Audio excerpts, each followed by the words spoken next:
Baik, selamat sore pemirsa. Pada hari ini saya akan mewawancarai salah satu anggota PPSU yang terkena musibah, yaitu hipnotis ya. Pada hari Selasa. Oh, hari Jumat tanggal berapa tuh? Tanggal 12. Tanggal 12 Juni 2020 pada pukul 14 ya. 14 rapat. Berarti siang ya, tengah siang hari ya. Jadi pemirsa, mari kita tanya-tanya kepada narasumber atau korban yang mengalami korban hipnotis pada hari itu. Selamat sore Pak. Dengan Bapak siapa Pak? Pak Edi Mulyanto. Pak Edi Mulyanto. Ya izin ya pemirsa, kita maskernya kita lepas karena kita di sini zonanya zona aman, zonanya zona hijau. Dengan Pak Edi Mulyanto Pak. Iya betul. Pak Edi Mulyanto, umurnya berapa Pak? Kelahiran 68. Kelahiran 68 ya. Jadi sudah berapa lama Pak menjadi petugas? Dari tahun 2000. Dari tahun 2000. Ya masih kita ketama. Dari tahun 2000 pemirsa, Pak Edi Mulyanto ini sudah bertugas menjadi petugas kebersihan. Dan saat ini beliau adalah petugas PPSU Kelurahan Sunter-Agung. Nah, jadi beliau akan bercerita bagaimana kejadian itu sampai beliau sangat kehilangan terhipnotis barang-barangnya oleh seseorang yang tega dengan sengaja menghipnotis mengambil barang milik Pak Edi sehingga Pak Edi mendapatkan kerugian yang lumayan besar. Pada saat itu bagaimana Pak Edi? Pak Edi sedang bekerja, sedang istirahat atau bagaimana? Lagi kerja Bang. Lagi kerja. Aku tadi motor tuh Malang begini nanyain Bapak dari wali kota ya, bilang gitu. Bilangnya dia saya buser ini gitu. Oh, dia mengaku dari wali kota, mengaku buser. Enggak, dia nanya saya dari wali kota ya gitu dia. Oh, berarti pelaku bertanya apakah Bapak dari wali kota? Ya, Oh, waktu itu Bapak jawab apa? Kalau dulu iya, sekarang udah di PPSU saya bilang gitu. Oh gitu, Bapak jawab kalau dulu saya di wali kota, sekarang saya sudah di PPSU Kelurahan Sunter-Agung. Itu kejadiannya di mana Pak? Di tikungan Podomoro. Di tikungan Podomoro. Ya, ada pas rumah kosong itu kan sekarang udah habis, itu kan ada pagar dari di situ. Kayaknya aku tuh dia motornya malang begini. Kalau di tikungan Podomoro berarti di jalan Sunter Barat. Kastemjon. Yang kamu bilang ini. Nah, itu tikungan yang rumah. Oh iya ya. Kontempo itu ya? Ya. Oh, pertigaan Jalan Danau Sunter Barat. Yang kalau dari Agung Tengah lurus itu mentoknya ke sini belok ke kali. Jadi kalau ke kiri ke arah Jalan HBR Motik. Kemayoran ya di situ. Pelaku sengaja mengajak Bapak bicara waktu itu. Yang ngajak bicara itu bilangnya sih gini. Siapa ada temennya katanya namanya Prianto. Dikira Bapak narkoba mungkin. Coba cek itu. Dia bilang ada yang kena narkoba. Nah, oh, modusnya ya. Modusnya bilang gitu. Habis itu dia keluarin pistol.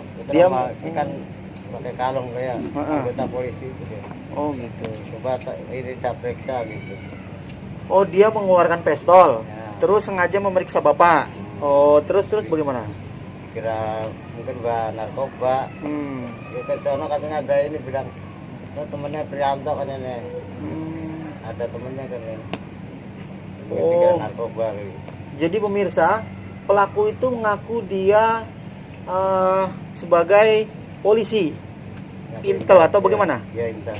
Ya, mengaku sebagai intel dan menunjukkan senjata api kepada Pak Edi, lalu mengeluarkan kartu KTA tanda petugas ya. Yang dikalungin itu. Terus membawa-bawa bahwa ada yang namanya Prianto.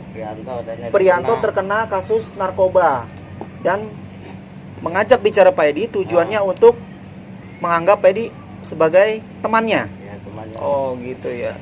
Terus selanjutnya itu gimana Pak? Bilangnya periksa dulu ke Pospol bilang gitu. Oh, bilangnya periksa ke Pospol Danau Sunter. Ya, oh iya. Ke situ saya tanya, itu nggak ada Pak, itu nipu gitu.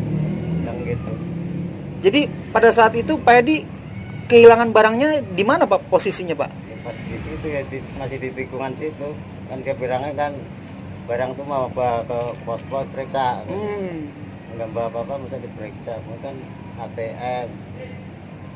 Oh, jadi dia pinjam dompet Pak Edi, memeriksa data-data Pak Edi. Ternyata dia bawa untuk dibawa ke pospol. Sama handphonenya juga sama. Sama handphonenya juga. Sama. Kan dia butuhnya tanda pengenal Pak Edi, kenapa sampai handphonenya juga kena? Makanya ditarik sama dia. Oh, ada unsur pemaksaan.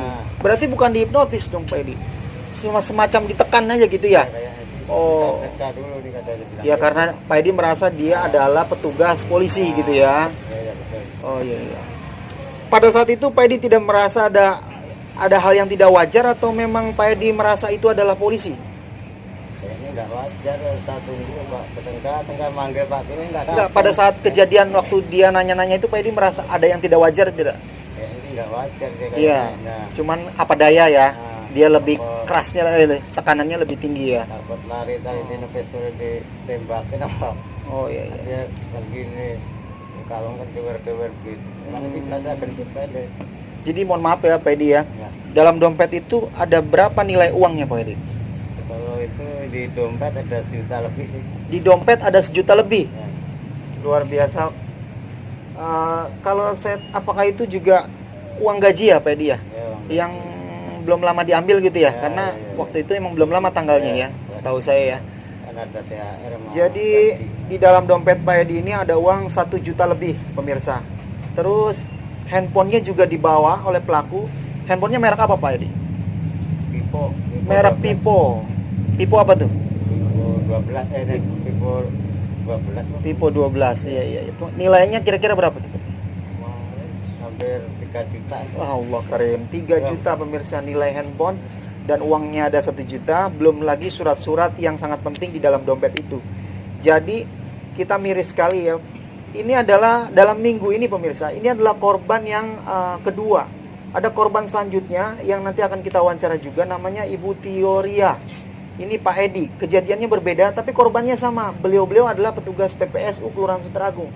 Ini kita merasa bahwa pelaku adalah sangat mengenali medan, mengenali korban, dan sengaja mencari-cari korban-korban yang mudah untuk didesak, ditekan, dihipnotis, digendam atau semacamnya lah. Jadi sampai padahal gaji petugas kebersihan PPSU itu memang sudah standar UMR. Tapi kita juga tidak tahu kebutuhan, apakah beliau ngontrak atau beliau masih memiliki anak yang harus sekolah atau harus punya keluarga di kampung. Kita tidak tahu itu. Tapi yang jelas petugas PPSU dalam penghasilan dan kebutuhan hidupnya ini masih standar rata-rata di Jakarta dan masih kurang. Karena memang pertama jam kerjanya pagi hari mereka harus turun di jalan, sudah harus bersih sebelum orang beraktivitas saudara. Mereka adalah malaikat-malaikat subuh. Pak Edi Mulyanto, Ya. mudah-mudahan kejadian pada kemarin itu adalah sebuah musibah yang bisa diambil pelajaran buat kita semua, buat Pak Edi. Semoga tidak terjadi lagi kejadian seperti itu. Dan untuk para pimpinan, para pejabat yang membuka video ini, mohon ada tindakan yang sifatnya penjagaan, mekanisme penjagaan kepada petugas-petugas para malaikat subuh ini yang menjaga yang membersihkan di jalan-jalan, membersihkan di jalur-jalur protokol. Demikian supaya ini menjadi pelajaran buat kita semua agar selalu waspada, dan waspada. Jangan pernah percaya dengan siapapun kecuali kita mengenal orang itu.